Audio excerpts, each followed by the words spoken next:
E aí, pessoal do oitavo ano, como vocês estão? Tudo bem? Vamos à nossa aula de filosofia hoje. Hoje nós vamos falar sobre lógica, tá bom? Eu de vez em quando eu vou olhar assim para frente porque eu preciso ler o meu resumo. Espero que você tenha feito e baixado o seu resumo também, tá bom? O que é a lógica na filosofia? A lógica ela pode ser compreendida tanto quanto um conjunto de regras para obter um conhecimento quanto à área da filosofia, que estuda a validade formal das proporções linguísticas e matemáticas. Traduzindo em miúdo, eu estou falando que a lógica ela é uma área da filosofia que vai trabalhar de forma sistemática tanto as linguagens quanto o raciocínio lógico. A lógica, enquanto propriedade linguística, como o uso da língua, ela não se preocupa com a verdade dos enunciados, mas como eles são montados de forma lógica. Ou seja, a lógica, quando se trata de língua, ela não está preocupada se aquilo que o camarada está falando é verdade ou é mentira. Ela trabalha no sentido de ver se os pontos são ligados corretamente para que aquele raciocínio seja construído. Esse é o primeiro ponto da lógica. Aí depois, quando você vai para a área da verdade, aí você analisa aquela construção, se ela, quanto de verdade é nela ou não. Tá? Não, a gente não pode confundir as coisas. Tá? A lógica quanto variação, propriedade linguística, ela não se preocupa se o fato é verídico ou não. Ela quer saber se aquilo que está falando tem lógica ou não. Tá? Com a possibilidade de sentidos da frase dada por estrutura. Se a estrutura de uma frase é correta, isto é, se ela segue um padrão formal correto, podemos dizer que essa frase está logicamente válida. Eu não estou dizendo se ela é correta ou não. Eu estou dizendo se ela está na lógica, se ela está construída de forma certa ou não. Podemos dizer se a frase... Agora, na matemática, é a lógica que garante a estrutura formal do raciocínio das equações. Ou seja, na matemática, você precisa da construção da lógica para construir as equações e os demais elementos matemáticos de modo que eles se relacionem.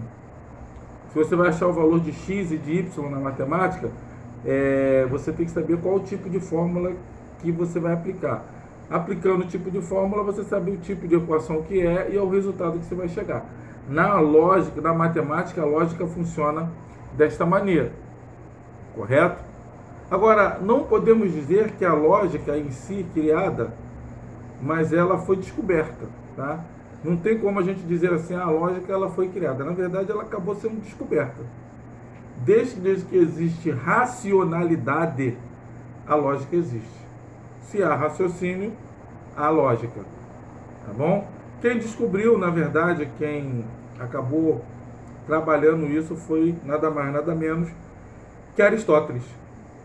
Né? As suas criações dizem respeito apenas à nomenclatura que ele deu ao estudo sistemático daquilo que era lógica. A lógica aristotélica, também chamada de lógica clássica, sustenta-se com base em princípios racionais e no silogismo. Tem um desenho aí que eu botei no resumo. Na verdade, esse resumo é um texto que eu extraí e coloquei aí para vocês verem. Tá? De um lado um boneco com um quebra-cabeça todo desconstruído e no outro as peças todas encaixadas.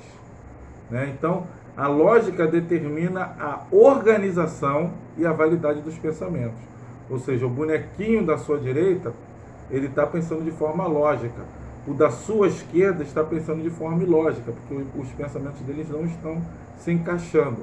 O que a lógica faz é encaixar as pedras do quebra-cabeça. É isso que ela faz, tá? Nos enunciados linguísticos. Na contemporaneidade, nós temos Frege.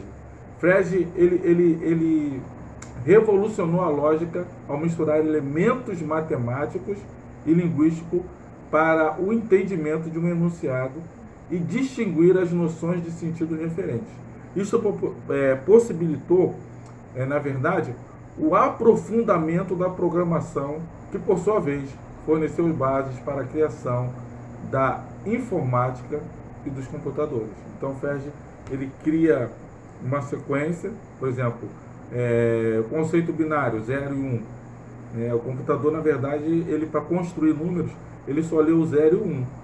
Tanto os números quanto as letras são a combinação de 0 e 1, que vai formando vai dando toda a criação do universo da informática e dos computadores. Entendeu? Existem outros filósofos também, como o alemão Wittgenstein, Rudolf e o britânico Russell também, tá? Dedicaram-se ao estudo das relações entre lógica e linguística, aprofundando os estudos que chamam de filosofia analítica da linguagem. Quando vocês quiserem pesquisar sobre isso, bota lá no Google e vocês vão saber do que se trata a filosofia analítica da linguagem.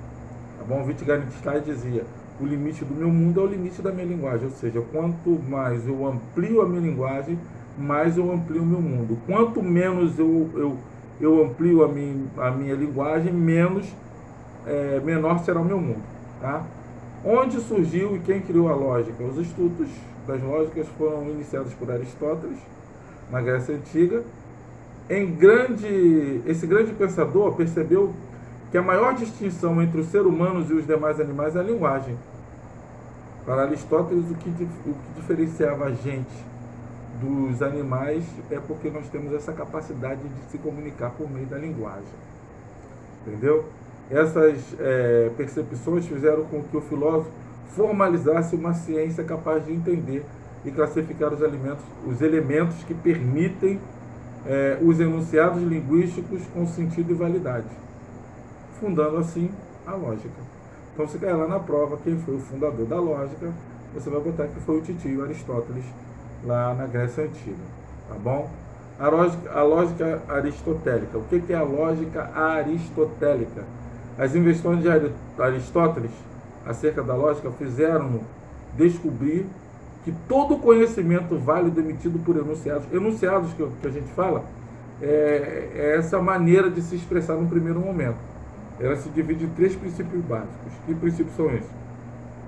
O princípio da identidade, o princípio da não contradição, o princípio do terceiro excluído. O que é isso, professor? O que é isso? Vamos lá, o princípio da identidade. O que é o princípio da identidade?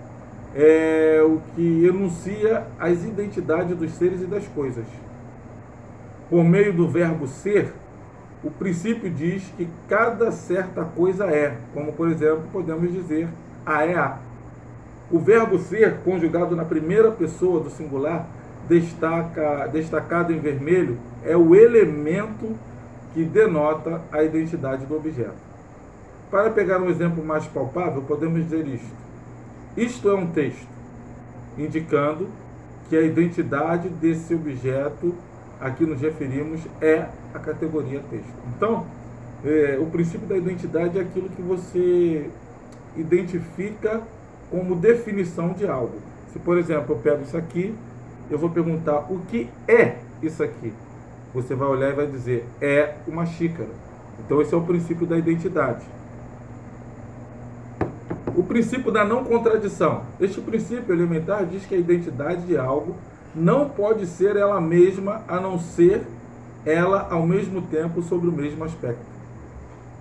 A sua formulação pode ser pensada da seguinte maneira: não é possível que algo seja e não seja aquilo que é, ao mesmo tempo que sob o mesmo aspecto. É impossível que isto seja um texto e não seja um texto ao mesmo tempo, sobre o mesmo aspecto. Ou seja, se eu digo que isso aqui é uma xícara, ela não pode ser e não ser uma xícara ao mesmo tempo. Eu não posso contradizer isso aqui. Isso aqui é uma xícara. Então, se é uma xícara, é o princípio da identidade e não existe o princípio da não contradição. Ou seja, ela não pode ser e não ser ao mesmo tempo. E o terceiro princípio é o princípio excluído.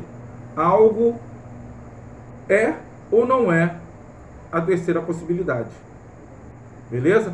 Pensando com base na identidade e na não contradição, podemos afirmar que isto é um texto ou não é um texto, havendo outra possibilidade. Se isso for um automóvel, por exemplo, deixa de ser um texto, encaixando-se na segunda possibilidade, da não contradição. E para fechar essa ideia, vamos falar sobre o silogismo. O que é silogismo? Isso até virou uma figura de linguagem. São a expressão máxima da lógica aristotélica.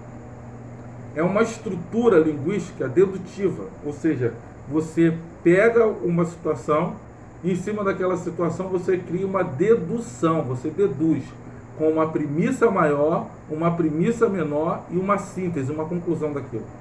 Eu digo assim, ó, todo homem é mortal. Eu sou homem. Ó, todo homem é mortal. Essa é a premissa máxima. É a afirmativa máxima que você está fazendo. Aí você vem com a premissa menor. E eu sou homem. Opa! Se todo homem é mortal e eu sou homem, logo, a conclusão que eu chego, eu sou mortal. Por que eu sou mortal? Porque eu sou homem e todo homem é mortal. Isso é o silogismo. Tá? É você, numa outra palavra, é você criar conclusões acerca de um fato partindo de um outro princípio. Valeu? É isso aí que a gente vai estudar hoje de lógica e a gente vai pensar sobre isso na nossa aula online, se vocês aparecerem, é claro, na nossa aula ao vivo. Valeu? Forte abraço, fiquem com Deus.